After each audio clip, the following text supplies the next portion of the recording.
اللہ تعالیٰ کا فرمان ہے فَمَن يَنْقَلِبْ عَلَىٰ عَاقِبَيْهِ فَلَن يَضُرَّ اللَّهَ شَيْئًا، اور جو بھی راہ رسول اور انقلاب رسول کو چھوڑ دے وہ یہ ذہن میں رکھ لے کہ اگر واپس پلٹ گیا ضلالت میں، اس نے اللہ کا کوئی نقصان نہیں کیا ذرا برابر، نہ دین کا نقصان، نہ نبی کا نقصان، نہ قرآن کا نقصان، نہ اللہ کا نقصان کیا ہے۔ اس نے اپنی دنیا و عاقبت تباہ کی ہے، اپنے آپ کو ہلاکت و ضلالت میں ڈالا ہے اور تباہی کا سامان اس نے فراہم کیا ہے۔ اور پھر اس کے بعد قرآن کریم نے یہ بتایا، سوال کیا کہ آپ بتاؤ کہ رسول کے بعد کیا کرنا ہے، تم نے واپس پلٹ جانا ہے ضلالت میں یا ہدایت میں؟ قرآن نے یہ دو انقلاب ذکر کیے ہیں۔ یہ ذہن میں رہے کہ نبی اکرم نے انقلاب برپا کیا ہے، مکہ کے اور مکہ کے قرب و جوار کے لوگ جو ضلالت اشکار میں تھے، ضلالت سے نکال کر ہدایت میں ان کو لانا انقلاب ہے۔ انقلاب کا مطلب یہ ہے کہ تمام نظام ضلالت، اس کے آثار، اس کے اسباب، اس کے ستون،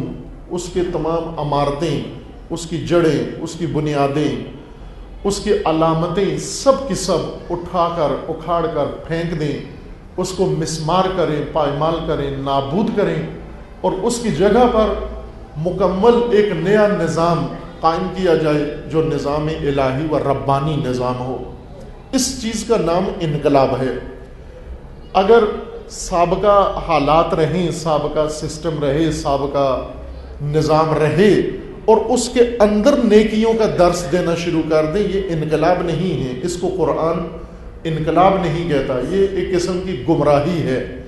کہ غلط نظام کے اندر، فاسد نظام کے اندر انسان کو نیکیوں کا حکم دیا جائے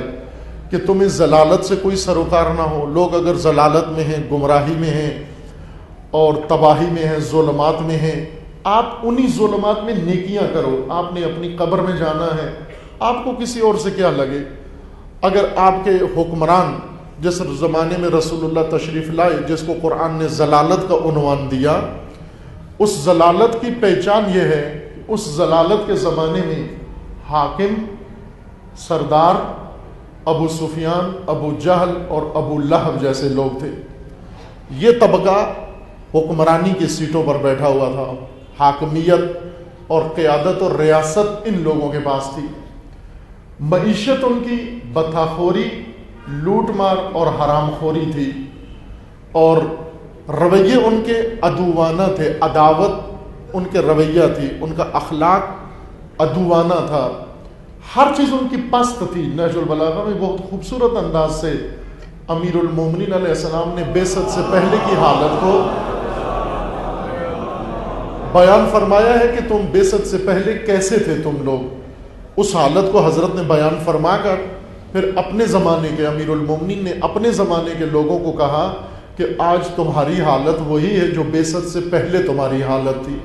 یعنی تم انقلاب عقبی کر کے واپس ضلالت و گمراہی میں غرق ہو چکے ہو اور راہ نبوی کو چھوڑ چکے ہو۔ رسول اللہ کی رحلت کے 35 سال بعد امیر المومنین نے یہ خطبہ دیا اور اس کے بعد فرمایا کہ تم آج اس عقبی انقلاب اور عقبی حالت میں واپس لوٹ کر جا چکے ہو تم۔ ہمیں آج یہ دیکھنا ہے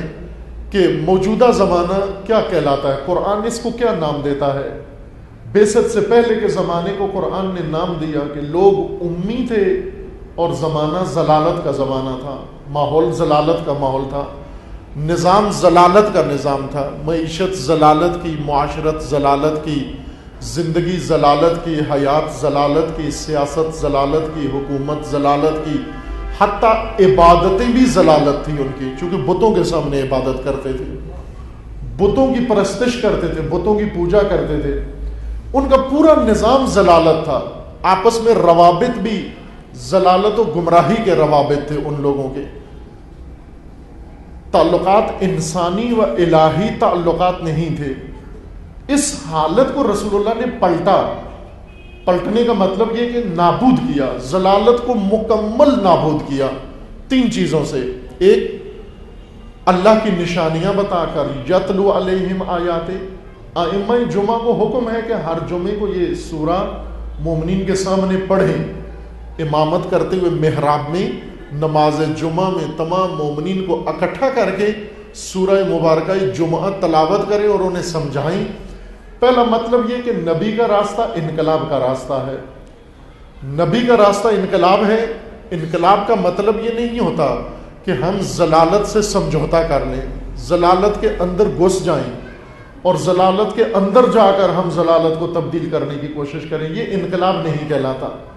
بلکہ ضلالت کو انکار کرنا ہے، ضلالت سے نفرت کرنی ہے، ضلالت کی مذمت کرنی ہے اور پوری امت کو ضلالت کے خلاف ابھارنا ہے۔ بے شک روانہ کرنے کو نہیں کہتے، خداوند تبارک و تعالیٰ نے رسول اللہ کو مبعوث فرمایا ہے۔